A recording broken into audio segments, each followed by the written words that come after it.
ندعوكم للانضمام إلى قناتنا، حيث سنقدم لكم كل ما هو جديد حول فريق شبيبة القبائل. لا تترددوا في الاشتراك والمشاركة، فأنتم جزء لا يتجزأ من تاريخ الشبيبة.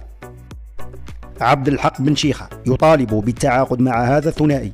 ما يزال المشرف الأول على الجهاز الفني لنادي شبيبة القبائل عبد الحق بن شيخة يراهن على إنهاء ملف سوق الانتقالات الصيفية بكل قوة، بديل أن بعض المصادر كشفت بأن هذا الأخير تحدث في الفترة الأخيرة مع مسيري شبيبة القبائل، حيث أصر على إتمام صفقة اللاعب عبد الرحيم دغموم، وكذا لاعب نادي ليفانتي الإسباني شمس الدين بكوش.